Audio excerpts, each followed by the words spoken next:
Namaskar, saudações! Iniciando hoje o Open Course VVY 2026.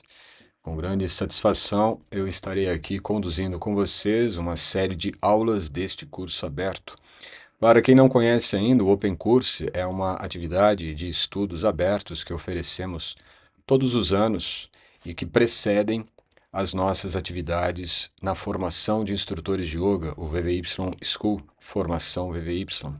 Então, todo ano nós oferecemos um estudo gratuitamente e aberto para que vocês possam conhecer mais a estrutura metodológica, a abordagem de disciplinas e como é o aprofundamento dos nossos estudos, principalmente com base teórica, base filosófica, técnica e também didática. Tudo isso incluído no nosso curso de formação de instrutores de yoga que existe desde 2004 e que nós estamos preparando novas atividades, novas disciplinas para a formação de 2026. Esse curso que nós oferecemos aqui será dentro da proposta do Open Course, então esse projeto já existe desde 2017 e desde lá, há quase 10 anos, praticamente há 8 anos, nós estamos proporcionando ao mercado de formação de instrutores de yoga a elevação da qualidade dos cursos. Desde que nós iniciamos essa atividade, nós começamos a perceber também uma mudança na forma como os cursos de formação oferecem os seus conteúdos, oferecem a qualificação dos profissionais que formam. Naturalmente, quando tivemos em 2020 a mudança desses protocolos, principalmente das formações presenciais para as formações em ambiente online, essa régua, podemos dizer, de qualificação dos cursos caiu bastante. Por outro lado, nós mantivemos essa qualificação, mantemos o nosso rigor tanto do conteúdo de estudo como também as abordagens de avaliação, o que fez com que pudéssemos manter essa qualidade e ainda servir o próprio curso de formação do VVY como um referencial desde 2012, um grande referencial de formação em instrutores de yoga.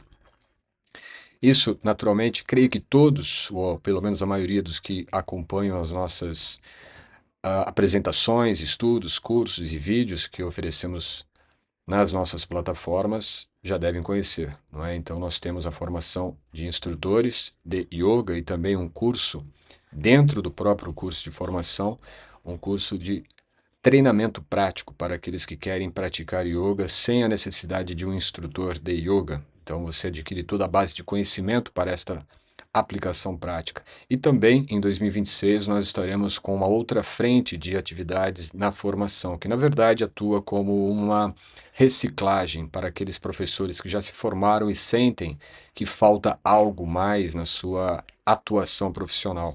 E isso também é um resultado natural da defasagem de conhecimento e também da seriedade com que o conteúdo das formações de instrutores de yoga oferecem esta formação profissional, né? O que deveria ser realmente uma formação profissional, muitas vezes visa apenas dar uma certificação e, claro, tudo isso é bastante raso, bastante superficial. Nós temos uma abordagem que visa realmente trazer transformação. Então, se você já é formado e quer fazer uma reciclagem, a formação VVY é para você que pretende atuar como profissional em yoga, entrar nesse mercado que está em expansão, também é uma formação para você e também para você que não pretende atuar como profissional, mas quer se desenvolver na prática do yoga, a formação VVY também é para você.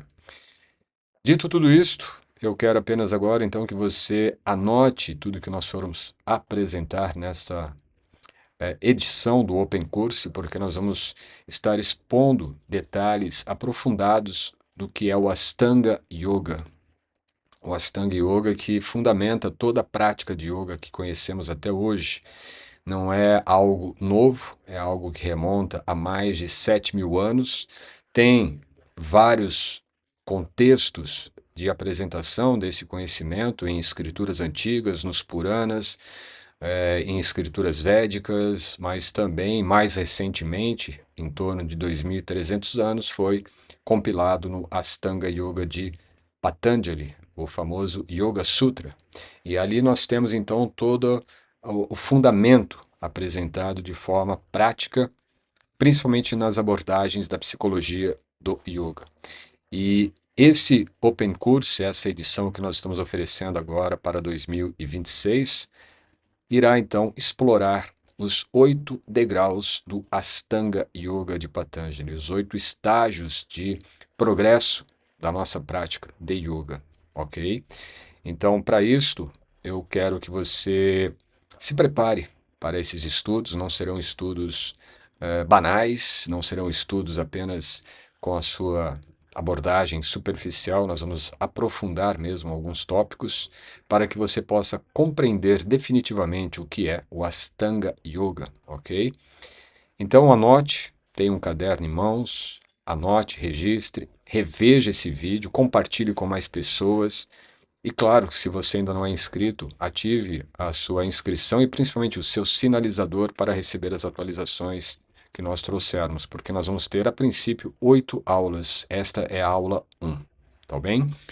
Então, dito isto, eu quero já colocar aqui para vocês o desenvolvimento da nossa base de conhecimento para essa aula 1. Portanto, Astanga Yoga, fundamentos teóricos e filosóficos. O primeiro passo que nós temos que abordar está dentro do que é a estrutura do Astanga Yoga, né? Primeiramente, Astanga significa 8, Asta 8, Anga, degraus, etapas, estágios. E hoje nós vamos estudar o primeiro estágio, o que é esse primeiro degrau. Eu não vou ainda hoje apresentar o conceito isoladamente de Astanga, tá bem? Mas nós vamos estruturar primeiramente os 8 pilares, esses 8 angas, e naturalmente ao longo dessas 8 aulas ficará bem claro para você a filosofia, a prática e o sistema de Astanga Yoga. O primeiro degrau do Astanga Yoga é conhecido como Yama. Então entenda o Astanga Yoga, ou esse sistema Astanga, como sendo degraus, como sendo estágios que você vai gradativamente desenvolvendo. Então você se dedica a um degrau, desenvolve as habilidades, desenvolve o conhecimento, a experiência naquele degrau e então adiciona o segundo degrau, depois o terceiro e assim sucessivamente. Eles não são degraus que você abandona ao vivenciar ou ao desenvolver a experiência daquele primeiro degrau. Você não vai abandoná-lo, pelo contrário, você vai integrá-lo no segundo degrau, no terceiro e no quarto, e todos eles vão criando todo um processo de evolução dinâmica da sua consciência, da sua mente, do seu corpo e da sua prática em yoga. E fundamentalmente aplicando isso na sua vida. Não é apenas o yoga que nós praticamos sobre o tapete. Não é? É realmente um processo transformacional oferecido dentro desse sistema.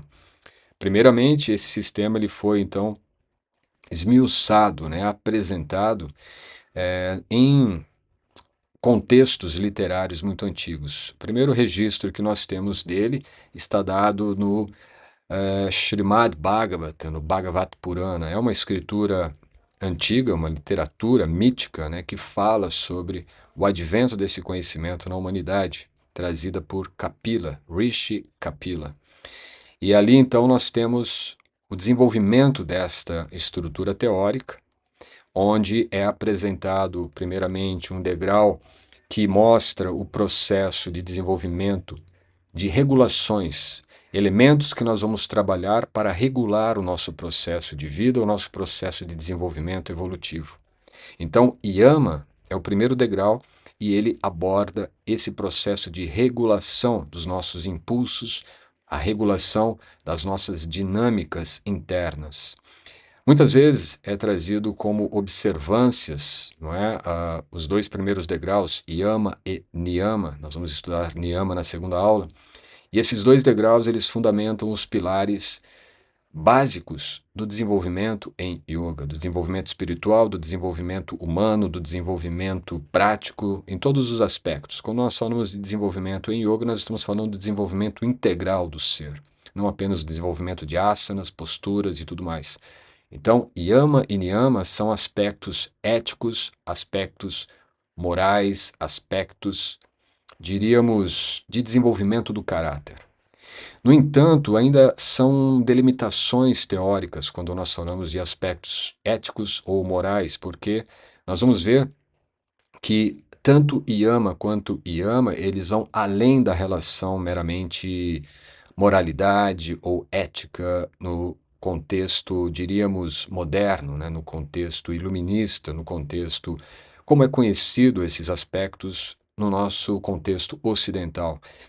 No caso de Yama e Niyama trazido no Yoga, especificamente no sistema de Astanga Yoga, nós vemos então uma ética mais voltada à dinâmica ontológica que nós temos. O que seria isto? É uma ética que não é estabelecida por leis de parâmetros ou de crenças ou de dogmas, mas sim de uma dinâmica interna do próprio ser. Então, os dois primeiros pilares, esses dois primeiros degraus, ou primeiros angas, yama e niyama, eles irão fundamentar como que essa dinâmica interna se expressa no mundo, se expressa na nossa relação com o mundo. Basicamente é isto. Por isso são muitas vezes trazidos, então, yama como sendo regulações e niyama como disciplinas. As regulações são aquelas que nós vamos aplicar para regular as atividades que podem ser desfavoráveis para o nosso desenvolvimento evolutivo, e niyama são as disciplinas que nós devemos ou podemos incluir na nossa vida diária para aprimorar, para serem favoráveis às nossas ações em coerência com os princípios do yoga.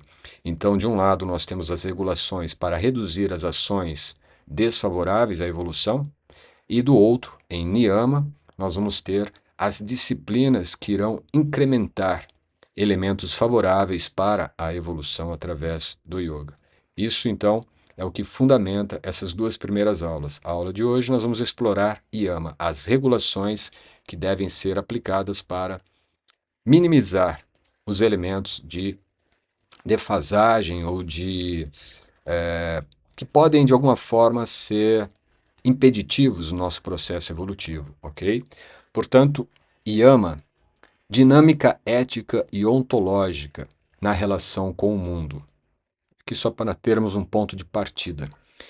A definição dada, então, é que yama é um design fundamental da relação do ser com o campo de atividades, desvinculada da moralidade e estarrecida ou estabelecida, que foi uma falha minha, então desvinculada da moralidade e estabelecida na coerência estrutural entre consciência, ação e realidade.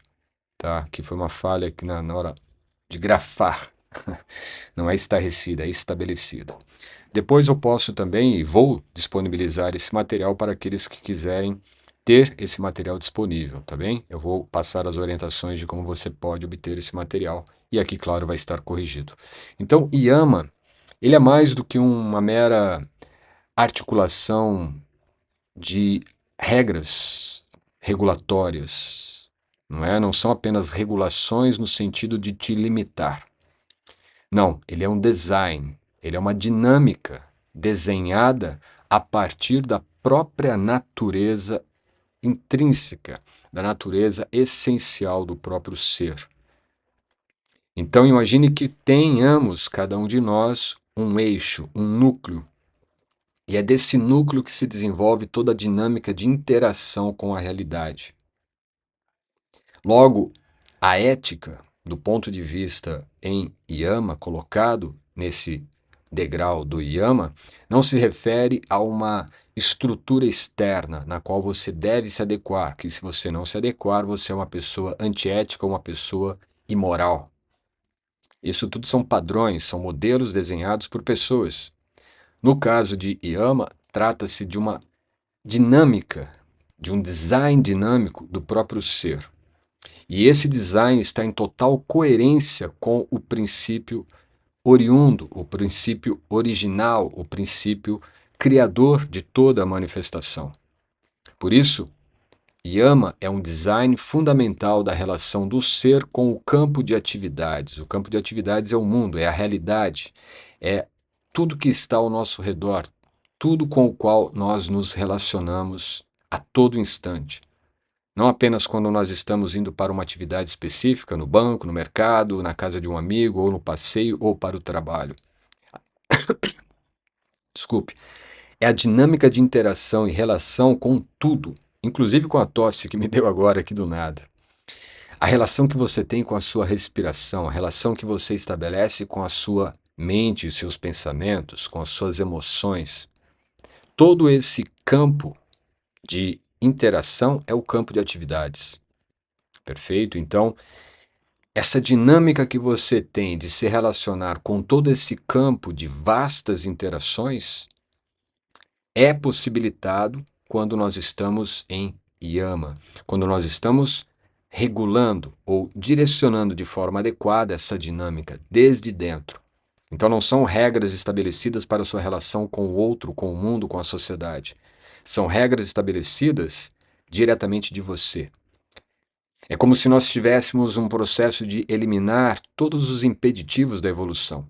Tirar o óculos que está turvo, riscado, sujo, manchado ou embaçado e ver a realidade sem nenhum outro elemento que não seja o próprio elemento da luz da consciência. Então, esse design de dinâmica do próprio ser é desvinculado de qualquer aspecto de moralidade humana, vamos dizer, de uma moralidade intrínseca à própria natureza essencial do ser. E ela está estabelecida na coerência estrutural. Aquilo que literalmente nós temos como lei religiosa, por exemplo, não faça ao outro o que você não quer que seja feito a você. Esse é um princípio baseado em Yama. Então existe uma coerência estrutural entre a consciência, você como consciência, a ação que você exerce de forma consciente e a realidade que você constrói a partir desta ação consciente que você está exercendo. Então veja que não é uma regulação obrigatória, é uma relação de atuar dentro de princípios éticos e morais definidos a partir da própria dinâmica da sua consciência. Então nós já vemos que Yama estabelece um patamar de elevação do padrão de consciência, elevação da frequência e da vibração de sua consciência. Muitas vezes nós podemos observar que esse contexto de Yama é dado às vezes do tipo, não seja violento. E você acaba não sendo violento com os animais, torna-se vegetariano, não é violento com as pessoas, é educado no trânsito. Mas de repente você é violento com a sua parceira ou com o seu parceiro, de repente você é violento com você mesmo, não é? Em determinadas cobranças, em determinados julgamentos que você faz. É violento na sua forma de falar, talvez, com a pessoa que duvida da sua índole. Enfim, muitas vezes esse aspecto de uma dinâmica artificial, de uma ética e moral artificial, ela é falha. Porque ela só estabelece um contexto de relação e inter-relação no contexto social, no contexto de inter-relação humana. Mas aqui em Yama nós estamos vendo uma assunção, você assume o compromisso, você assume a responsabilidade de sua consciência, de sua ação e de sua realidade. Então, a partir do momento que você compreende e ama, do ponto de vista ontológico, de um princípio ético inato em você mesmo, você passa a desenvolver um outro padrão de consciência elevado. Por isso é o primeiro degrau. Isso não vai ser o resultado da prática do yoga. É disso que o verdadeiro resultado prático do yoga irá aflorar. Não adianta praticar asanas, pranayamas e ficar meditando 8 horas se você não tem os pilares, yama e niyama, regulações éticas, ontológicas do seu ser e disciplinas para fortalecer a sua dinâmica espiritual no processo humano prático, da vida prática. Portanto, tendo em vista que Yama é uma dinâmica ética e ontológica de sua relação consciente com o mundo, nós podemos então dar que toda a ação humana é uma expressão da arquitetura interna da mente.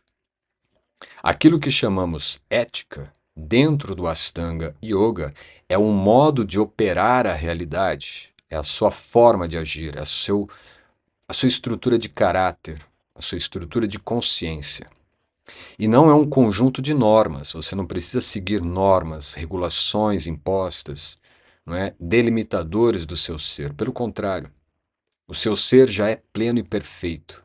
Você só precisa equalizar, por isso, uma arquitetura interna da mente, para equalizar o seu estado de ser na sua possibilidade de estar.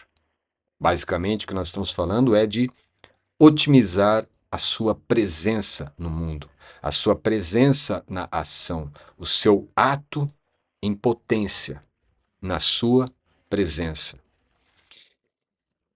Do ponto de vista de Sankhya, Sankhya é o sistema filosófico que vai embasar também o Ashtanga Yoga e que nos dá uma visão de estrutura da realidade, uma estrutura sutil, e que dá uma visão de detalhes. É através de Sankhya que nós vamos entender que a realidade é constituída de 5 elementos, né? É a realidade material. Ela é constituída de 5 elementos: terra, água, fogo, ar, éter. E de 3 elementos sutis: a mente, o intelecto e o ego. Então, através dessa estrutura de realidade, daí nós vamos derivando outros elementos que compõem no total 24 elementos, nós temos todo o painel que desenha a realidade, não é? Você vai ter os sons que estão trafegando através do ar. O ar ele está composto dentro de uma espacialidade, que é o éter, e assim nós temos toda essa dinâmica sendo colocada na nossa dinâmica de vida. Por isso, então, nós temos que, do ponto de vista de Sankhya, cada ação reorganiza a dinâmica dos gunas. Os gunas aqui significam as qualidades energéticas da realidade, da matéria. Tá? Guna significa as qualidades ou a energia qualitativa da matéria. Então, através das nossas ações, nós estamos interagindo com essas energias qualitativas, e essas energias qualitativas definem a densidade da realidade com a qual nós estamos interagindo, tá? Isso a gente vai explorar mais adiante. Do ponto de vista do yoga, então veja, do ponto de vista de Sankhya, toda ação reorganiza essa dinâmica dos gunas, essa dinâmica de energias qualitativas, bondade, paixão e ignorância. Podemos dar essas 3 definições básicas, mas vamos explorar mais em outros momentos, não vamos aprofundar tanto agora. Então, quer dizer, da forma como nós agimos, nós criamos novas dinâmicas, nós criamos novos vetores da ação. Se você tem uma ação consciente, naturalmente os vetores que desenvolverão a partir daquela ação serão vetores também adequados, coerentes com esta ação. Se você tem uma ação incoerente, uma ação não vinculada com os princípios de Yama, ou com essa ética interna do próprio ser, a ética ontológica, naturalmente o que vai derivar dessa ação incoerente serão vetores também incoerentes. Basicamente é isto. Agora, do ponto de vista do yoga, cada gesto ou cada ação modula o campo informacional da consciência. Temos então que Sankhya nos dá uma definição da realidade e o yoga vai nos dar uma definição de nosso conteúdo interno. Aqui no caso, o campo informacional da consciência é: você tem a realidade física externa e você tem a realidade informacional na consciência, que é a mente. Então é dessa interação, como a sua mente está estruturando a realidade e como essa realidade está se estruturando a partir da sua mente. Isso é onde Yama irá atuar. É nesse ponto que Yama fará com que a sua interação seja uma interação dinâmica coerente. No caso, Patanjali, que é quem escreveu, né, o Yoga Sutra, e ele vai estruturar de acordo como ele aprendeu, né, o primeiro degrau é Yama. Então, Patanjali inicia o caminho do yoga por Yama, porque nenhuma técnica pode produzir estabilidade interior enquanto o campo relacional estiver em incoerência ou desordem. Então, aqui nós temos o primeiro ponto que define o porquê que nós começamos o yoga através de Yama. Pelo fato de que, se não houver previamente o estabelecimento de uma estabilidade interna, de uma coerência interna, de um equilíbrio, de uma harmonia interna, dificilmente nós conseguiremos isto através das técnicas, sejam posturais, sejam respiratórias, sejam até mesmo meditativas. É necessário, antes da prática técnica que começa na nossa terceira aula, termos o estabelecimento desses dois pilares. Por isso, Yama e Niyama, mas principalmente aqui hoje, Yama é o que vai fundamentar elementos e dinâmicas para que haja, então, este equilíbrio, esta estabilidade mental, estabilidade emocional, estabilidade de consciência. E estabilidade é equanimidade. Equanimidade é samya, né? Ou samanya. Samanya é yoga. Isso é dito no Yoga Sutra? Não, no Bhagavad Gita. No Yoga Sutra é dito de outra forma. Chitta Vritti Nirodha, estabilidade da mente, equanimidade da mente. Isso é yoga. Então, o primeiro yama já vai nos dar os elementos primordiais para o estabelecimento no processo de yoga. Então, havendo essa estabilidade interna, naturalmente nós encontraremos um estado de coerência, um estado de ressonância. Então, a tua atitude, a forma de você agir estará em total coerência com esta essência interior, com a sua natureza intrínseca. Haverá aí uma correlação, uma correlação de coerência com ação. A sua ação será coerente, coerente com o princípio cósmico universal. Isso é muito importante. Nós vamos explorar isso daqui a pouco. Yama permite com que você se estabeleça em coerência com o princípio que tudo rege, com o princípio que tudo move. A partir disto, as suas ações são então ações ontologicamente éticas e ontologicamente morais, sem nenhuma necessidade legislativa, sem nenhuma necessidade de interação com o STF ou coisas do tipo.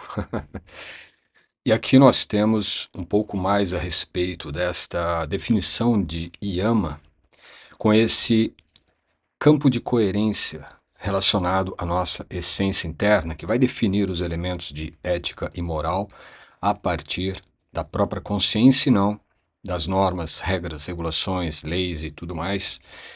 Aqui no caso, vemos que Yama é a base ontológica que diminui a entropia cognitiva, quer dizer, elimina ou reduz a capacidade de criarmos mais confusão, mais desentendimento, mais incoerência, enquanto nos relacionamos com a realidade. Além disto, diminui a entropia, reorganiza o campo de presença, dando uma percepção e um estado de presença muito mais coerente com aquilo que você já é. Então, vemos aí um processo de realinhamento da sua essência e expressão de toda a sua potencialidade num ato de presença. É o que vai definir Dharma. Além disso, também alinha o indivíduo com a estrutura profunda da realidade. A estrutura profunda da realidade nós podemos entender como sendo a própria consciência, não a consciência individual apenas, mas a consciência que fundamenta tudo. Tudo que está na realidade tem a fundamentação na consciência. Em outras palavras, tudo é consciente, tudo está dentro de um campo de consciência. E aí temos Rita, que é justamente esse campo de conhecimento, ou melhor, esse campo de consciência de uma realidade mais profunda. Ritva indica o aspecto de individualização da consciência.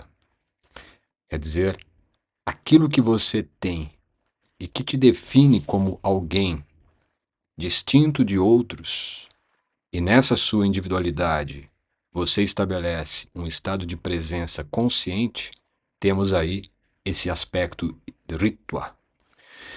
Ritva é a ordem subjacente em toda a criação e em todos os seres vinculados em instâncias nucleares de consciência. Em outras palavras, Ritva significa aquilo que você é desde sempre, aquilo que você traz consigo por toda a eternidade, ou aquilo que define a própria eternidade da sua natureza. E isso está presente em toda a natureza, em toda a criação. Ritva é o que define o ato em presença, a potência no ato de presença. Essa palavra Ritva indica tanto a individualidade, como também a causa de todas as ações através de individualidades. Ela é o que sustenta a teoria de Dharma, que nós vemos, conhecemos, ouvimos falar sobre Dharma. Dharma, na verdade, é a potência no ato de presença.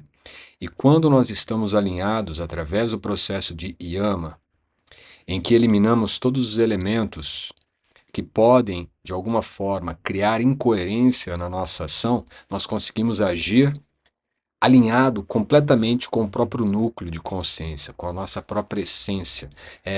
Em outras palavras, como se nós pudéssemos expressar, através da ação, toda a nossa natureza intrínseca, toda a nossa natureza eterna, toda a nossa essência, substância e alma, ou espírito, ou consciência. Em última instância, significa basicamente consciência pura, você agindo em consciência pura.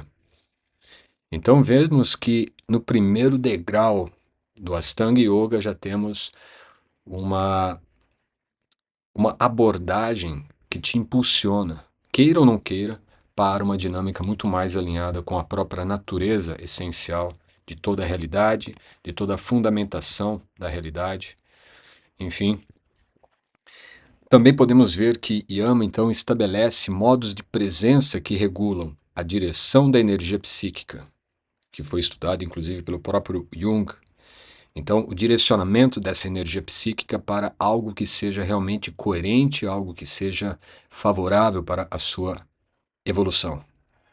Também estabelece a coerência perceptiva, de você perceber o que é a realidade e não se perder em definições ou em aspectos que não estão ancorados na realidade. Aspectos que podem estar ancorados em imaginação, em delírio, né, em ilusão e principalmente em ignorância. E sabemos que, de acordo com os textos antigos, a ignorância é tudo que não é permanente, tudo que é transitório. E o conhecimento e sabedoria está em tudo que é eterno. Não é? Então nós temos ali uma capacidade de desenvolver essa percepção, a coerência na percepção. Yama também estabelece a estabilidade do campo relacional. Você vai criar, então, um relacionamento muito mais coerente, muito mais recíproco, muito mais amoroso com você, com tudo que diz respeito a você, com a sua realidade e com todos os outros que interagem com você na sua vida. Essa é a estabilidade do campo relacional. Por fim, Yama também estabelece a diminuição do ruído cognitivo, aquela fala interna, aquilo que fica muitas vezes burilando, não é, matracando, criando ruído, criando instabilidade na nossa mente. E isso vai ser trabalhado mais adiante no próprio Niyama, como sendo o aspecto que vai nos dar um direcionamento para a estabilização da mente, né? Que inclusive no próprio Yoga Sutra define-se yoga como Chitta Vritti Nirodha, alcançando a estabilização da mente. E isso diz respeito a essa diminuição do ruído cognitivo. Então aquilo que vamos desenvolver no yoga nasce através das práticas e dos dos conceitos compreendidos dentro deste degrau que é Yama. Em neurociência, que nós podemos traçar uma certa correlação em relação a esses determinados componentes, em neurociência contemplativa, esses padrões que estão presentes em Yama correspondem a níveis de redução de conflito interno ou incongruência entre intenção, fala, ação e memória. E sabemos que, devido a toda a situação, né, em que nós muitas vezes estamos envolvidos, de estresse, ansiedade, cria-se uma certa incoerência na inter-relação entre intenção, fala, ação e memória. Trazemos memórias de frustração ou de medo, ou de traumas, e isto interfere na forma como falamos, na forma como agimos, pois temos as nossas intenções cada vez mais confusas. Então, Yama é como se fosse um portão de entrada, ou a porta de entrada para que possamos, na prática, na experiência com o yoga, avançarmos de forma definitiva nesse processo de autodescoberta, de autoconhecimento. Além do aspecto da neurociência que está já estabelecido aqui em Yama, se criarmos essas pontes, também podemos criar uma ponte em termos fenomenológicos. Yama reduz a fricção entre o self e o mundo, porque cria-se uma relação de coerência, uma relação de reciprocidade natural. Então podemos dizer que estabelece-se aqui uma linguagem mais pautada no amor, no respeito, certo? E isto faz com que haja uma interação muito mais límpida, muito mais transparente entre o eu e o mundo, a forma como nós nos relacionamos com o mundo, permitindo um contato claro. Isso, de acordo com o filósofo francês Merleau-Ponty, chamaria, segundo ele, de uma relação transparente com o campo perceptivo. Em outras palavras, se nós conseguimos ter uma percepção mais clara do próprio campo em que nós estamos interagindo, nós deixamos de ter interpretações prévias para podermos realmente experienciar o que está definitivamente ali na nossa presença, na nossa experiência. Muitas vezes estamos fora do presente, estamos fora do agora, não é? Isso é muito comum. Porém, é comum quando estamos em desequilíbrio, quando estamos em incoerência. A partir de Yama, nós começamos a estabelecer alguns parâmetros de coerência para esse estado de presença e, consequentemente, começamos a estabelecer uma melhor estabilidade, uma melhor integração no próprio fluxo natural, progressivo, de evolução durante a nossa experiência na vida. E agora, então, nós entramos nos 5 yamas. Por quê? Cada yama, ou melhor, o yama, esse primeiro degrau, ele possui 5 divisões. Assim como Niyama também possui outras 5 divisões, ou componentes, tá? E aqui então nós vamos ver primeiramente os 5 componentes de Yama, sob a perspectiva multidisciplinar. A primeira delas é bem conhecida, chamada de Ahimsa. Ahimsa, basicamente, é entendido como não violência, como não fricção cognitiva. Então não é simplesmente não ser violento, é não criar nenhum tipo de incoerência que possa trazer fricção cognitiva, ou seja, um desajuste entre o que está acontecendo e como eu estou entendendo aquilo que está acontecendo. Quer dizer, não ter interpretação, estarmos vivenciando a realidade pura, a realidade de forma direta, uma percepção e uma interação direta com a realidade.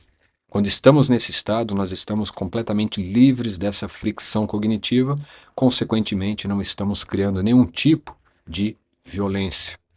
Ahimsa, segundo é entendido no próprio Yoga Sutra de Patanjali, é o estado em que a consciência se desloca pelo mundo sem rasgar o campo de realidade, o campo de experiências, o campo de interação.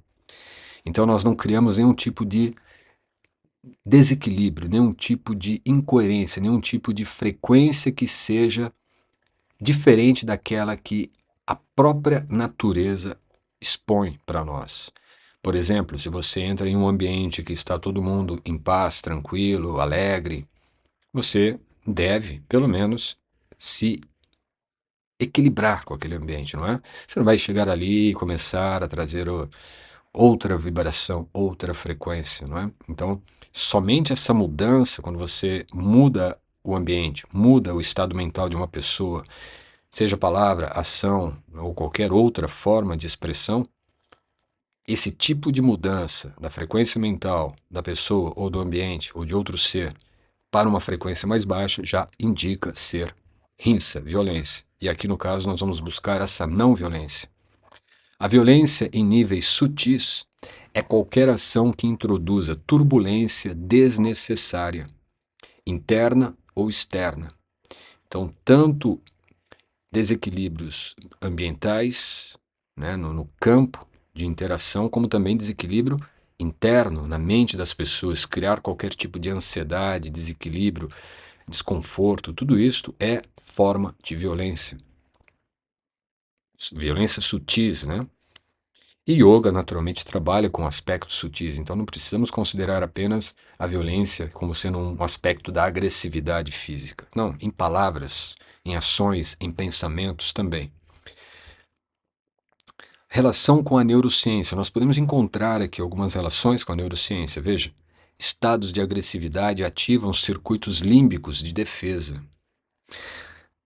Reduzem a capacidade de percepção sutil. Ficamos muito densos, querendo apenas a defesa ou o contra-ataque.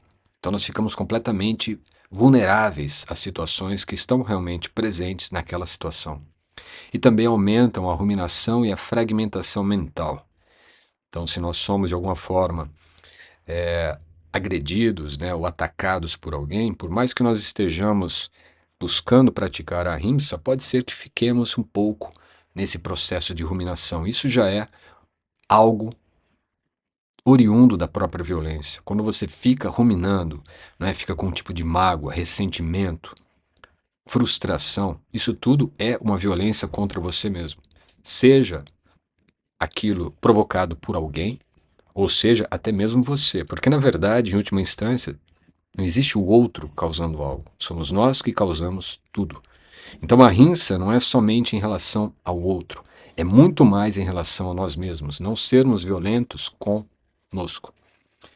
Em yoga, a rinça é o ajuste fino que permite suavidade e precisão, como a lâmina que corta o papel sem pressionar o papel, né? Então, é um ajuste fino de suavidade e precisão. Então, você sabe quais palavras devem ser usadas, você sabe quais gestos devem ser colocados, né, em alguma situação específica, né, como se expressar adequadamente. Tudo isso é ahimsa, ausência de violência. A segunda é satya. O segundo componente de yama é satya. E satya significa veracidade. É a verdade como alinhamento vibratório. Satya é a veracidade que vai além de dizer a verdade para um estado de ser verdadeira a presença. Então, não significa ser verdadeiro ou ser veraz apenas dizer a verdade. Muitas vezes dizer a verdade pode ser até arriscado, porque imagine, você vai falar a verdade para um assassino que está procurando sua vítima. Você não deve falar a verdade, não é? Então, o aspecto de Satya diz respeito a ser plenamente veraz, como um estado de presença. É você não fingir, é você não fugir do seu aspecto puro e real, daquilo que é a sua essência. É não perverter aquela luz que você traz dentro de você. A luz do amor, a luz do perdão, a luz da compaixão, a luz da presença, ser um farol no mundo. Então, Satya, muito mais do que simplesmente dizer a verdade, trata-se de um estado de ser verdadeiramente você enquanto está presente na experiência, seja ela qual for. Então, trata-se de uma integração entre percepção, palavra, ação e intenção. Veja que, novamente, nós temos os elementos que estavam antes presentes em ahimsa, certo? Incluindo aqui a percepção. Quando há discrepância nesses elementos, surge dissonância interna. Ou seja, quando você não é veraz, não expressa verdadeiramente o que você é, cria-se uma discrepância, cria-se uma incoerência. Do ponto de vista da cognição, isso consome energia e desperta, ou melhor, dispersa a atenção. Então, quando você é veraz com você mesmo, você simplesmente flui. Você não tem filtros, você não tem elementos que estarão necessitando da sua atenção para rever aquilo que você está dizendo, rever aquilo que você está fazendo, para se manter dentro de um aspecto em que todos possam acreditar em você. Você simplesmente está sendo o que você é, verdadeiramente você em presença. Então, Satya é uma coerência enativa. Enativa no sentido de não ser necessário uma ação extra, uma ação complementar. Você simplesmente faz aquilo que é coerente com a sua verdadeira natureza. Isso é Satya. E claro que isso vai se refletir em ser verdadeiro em outros aspectos. Você vai falar a verdade quando é adequado, você vai pensar coisas que estão alinhadas com a verdade, você vai emanar isto também para a sua relação com o mundo, com as pessoas, entende? Então envolve a percepção, a palavra ação e a interação, tudo conectado com essa dinâmica da verdade em sua vida. O outro componente é chamado de asteia, que significa a não apropriação da energia do outro. Comumente é chamado de não roubar, né? Então, basicamente, não é somente roubar a caneta Bic do balcão da padaria. É a não apropriação da energia do outro. É muito mais sutil. Asteia se refere à preservação do campo relacional. Não existe do outro, só existe consciência. Então, você pensar em tomar posse daquilo que não é seu é, na verdade, você se abster daquilo que é seu. Ser veraz e ser não apropriativo daquilo que é do outro. Quando você quebra essa não apropriação do que é do outro, você preserva o que é seu. Né? Então nós temos ali uma fortaleza de determinação, uma fortaleza de autoconhecimento, uma fortaleza de autoconfiança. E ao mesmo tempo estabelece-se uma consciência muito mais alinhada com a prosperidade, com a abundância, já que estamos falando aqui de posses, né, de aquisição, mas não de bens materiais, de energia do outro. Roubar não é apenas tomar algo físico, mas tomar o tempo, tomar a atenção do outro, apropriar-se de mérito, consumir energia relacional desnecessária. Acho que fica claro para vocês, né? Mas principalmente, por exemplo, como que as redes sociais exigem sua atenção, elas roubam a sua atenção. Então as redes sociais são, na verdade, aqueles que mais conseguem roubar a sua energia, tomar o seu tempo. Então, são questões muito sutis que devem ser trabalhadas internamente. Internamente, não somente do aspecto físico, do trabalho físico de Asteya. Então, estamos falando de Yama. Para poder praticar yoga, nós estamos já desenvolvendo elementos dentro da nossa dinâmica de consciência. Então, veja como que é refinado o processo do yoga. Logo, Asteya é um princípio de homeostase psíquica dentro do sistema social. Homeostase psíquica. Mais uma vez, a coerência, o equilíbrio, a harmonia. Certo? Isso diz respeito também a questões que nós podemos relacionar com a terminologia popular, né, de karma. Então, cada um tem a sua cota. Você não precisa aspirar a cota que é do outro. Então, isso cria uma homeostase psíquica. Você não cria uma ansiedade, você não cria uma ânsia, um desespero, né, um movimento desnecessário para conquistar algo que não é seu. Então, homeostase psíquica. Se nós estamos em um ambiente ou em uma sociedade onde não haja a tentativa de se apropriar daquilo que é energeticamente do outro, nós vivemos uma sociedade completamente pacífica. O que falta hoje no mundo? Justamente Asteya, entre outros, mas aqui nós podemos já elencar a origem das guerras, a origem dos governos, não é? A origem de todo o leque em diferentes níveis da criminalidade, não é? Tudo isso está envolvido com esse elemento. A sua energia te basta, porque a energia do outro basta a ele. Por fim, nós temos Brahmacharya, mais um componente de Yama, e diz respeito à direção da energia vital. Brahmacharya geralmente é assim, de forma bastante rudimentar, né, ou até de forma bastante rasa, pueril, é dito como castidade, né, mas é muito mais do que isto. Brahmacharya, em sua leitura moderna e sutil, significa economia e canalização consciente da força vital. Então não é simplesmente ser celibatário, né, ou praticar a castidade. É economizar energia e direcioná-la, canalizá-la de forma consciente para algo superior, para algo espiritual, para algo transcendente. E isso pode ser desde ficar assistindo TV, ficar em redes sociais, ficar em pornografia, não somente ligado à questão sexual, diz respeito à direção correta, coerente da energia vital. É um vetor de direção da energia.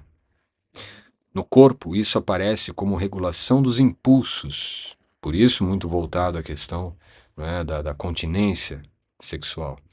Na mente, como claridade intencional. É a dissolução da dispersão. Quando nós conseguimos praticar esse elemento de Yama, nós conseguimos então despertar a nossa consciência espiritual, porque Brahma se refere a espiritual, a natureza do espírito. E acharya significa o exemplo. Então, é um caminho que você segue, dando exemplo e, ao mesmo tempo, seguindo exemplos para o despertar da consciência espiritual. Então, à medida que você poupa essa energia e direciona essa mesma energia para a compreensão da sua natureza espiritual, você elimina a dispersão de energia e direciona essa mesma energia para elementos mais sutis e que podem, sem dúvida alguma, potencializar o seu processo de tomada de consciência e ascese. E ainda por fim, né, não era o último, na verdade, agora sim é o último, aparigraha, que significa não acumulação como liberação das formas internas. Se você tem antes a asteia, que é não acumular ou não roubar, não é? Aqui você tem não acumular. A parigraha dissolve a tendência da mente de fixar, controlar, acumular, reter. É o princípio que reestrutura o self, como mobilidade sem fixação ou rigidez. Então, é abrir mão da necessidade de acumular mais do que realmente você precisa. Isso poupa você de eventos como ganância, cobiça, certo? Inveja. Deixa espaço para que o novo possa ser percebido. Você já tem tudo o que você precisa. Basta refinar o olhar, refinar a percepção. Em fenomenologia, relaciona-se ao desapego das sedimentações prévias da experiência, permitindo o contato puro com a realidade expressa em cada instante de presença do ser. Quer dizer, é a capacidade que você ganha de estar plenamente no presente, sem a necessidade de nada que ocorreu, ou que você possuiu, ou que você experienciou anteriormente, e também por algo que você espera adquirir ou experienciar no momento futuro.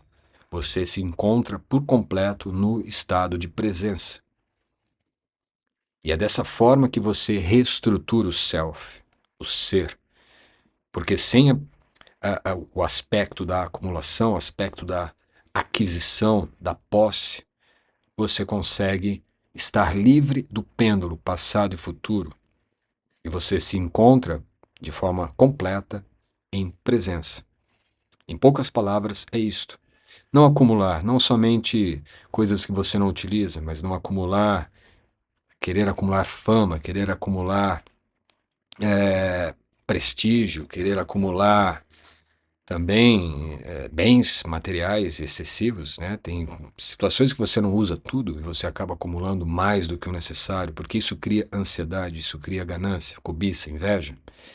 Então são elementos sutis que irão ajudando a refinar a consciência no estado de presença. Você está eliminando da sua lente tudo que não é mais favorável à sua visão da realidade de forma pura. Nós podemos ter aqui dois legados, né? Poderia ter muitos, mas eu elenquei apenas dois. Uma citação do Yoga Sutra e uma do Shantiparva, do Mahabharata. No Yoga Sutra, Yama é a grande observância, ou a grande regulação universal e não limitada por classe, lugar, tempo ou circunstância. Então, é um degrau útil, necessário e benéfico para todos, em qualquer momento, em qualquer fase.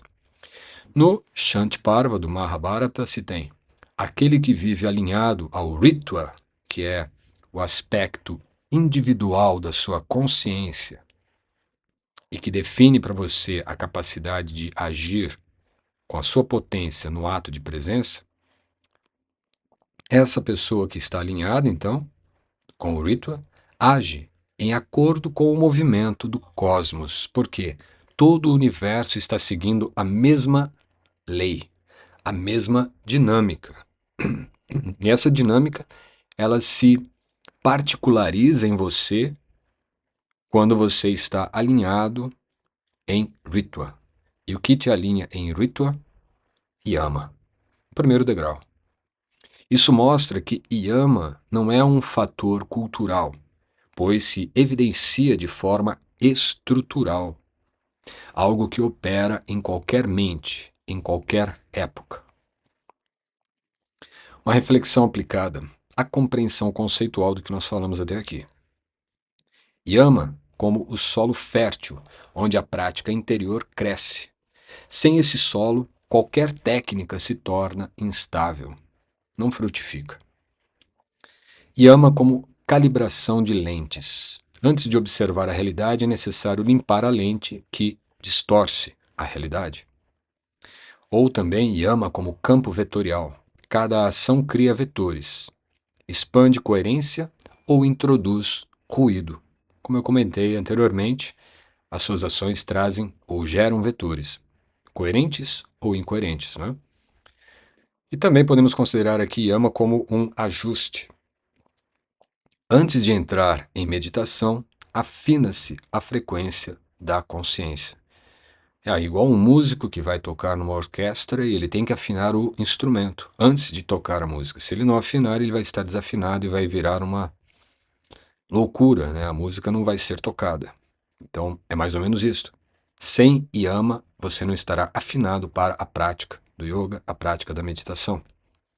Para compreender em termos éticos a função profunda dos yamas, precisamos olhar para a estrutura do cosmos segundo a filosofia de Sankhya. Como eu disse, tudo está estruturado em 24 elementos e o que monta esse cenário de composição de partículas que torna as ondas partículas e consuma-se como realidade física é a consciência.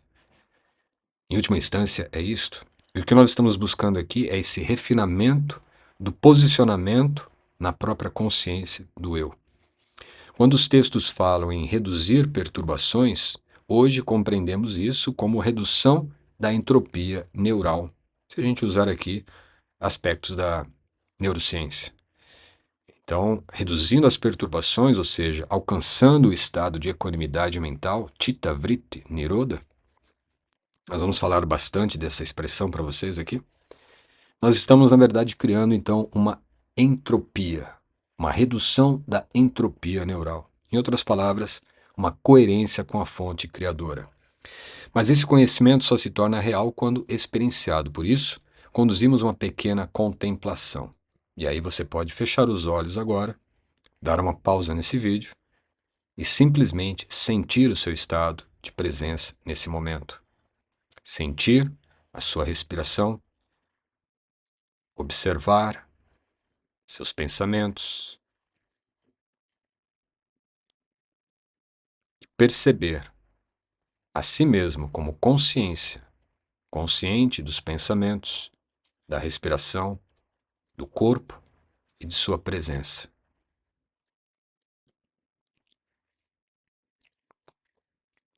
E aí temos então uma síntese teórica para concluirmos esse estágio, né? Nosso primeiro yama, nosso primeiro degrau, nosso primeiro anga, na nossa aula 1. Yama é a base que estabelece ordem, clareza e estabilidade no campo da experiência. A partir dele, toda prática meditativa se torna possível. Onde há coerência ética, há potência cognitiva. Onde há alinhamento com o Ritua, há percepção clara. Yama é a arquitetura primária da presença, através do yoga. E assim concluímos essa primeira aula e eu faço a você um convite. O Open Course, ele é um curso aberto, onde nós fazemos a apresentação de estudos que compõem a formação VVY, a formação de instrutores de yoga e treinamento prático em yoga do VVY School. Para saber mais e participar da próxima turma, pode escanear esse QR Code ou acessar o primeiro link na descrição desse vídeo. Eu agradeço muito a sua presença e espero você para a aula 2, onde nós vamos explorar Niyama, as regulações disciplinares, ou as disciplinas que irão contribuir para a sua evolução de forma favorável dentro do processo de yoga. Qualquer dúvida, deixe nos comentários e nos vemos na próxima aula. Até lá. Namaskar. Eu te orientarei na mais elevada e completa experiência da ancestral ciência do yoga, livre de sectarismos, de doutrinas, de dogmas que limitam a sua autorrealização. Durante 9 meses, você desenvolverá a sua consciência em um novo humano. Tenha você interesse em ser um profissional em yoga ou evoluir como ser humano? Clique no link, saiba mais. Te espero na nova formação VVY de profissionais em yoga.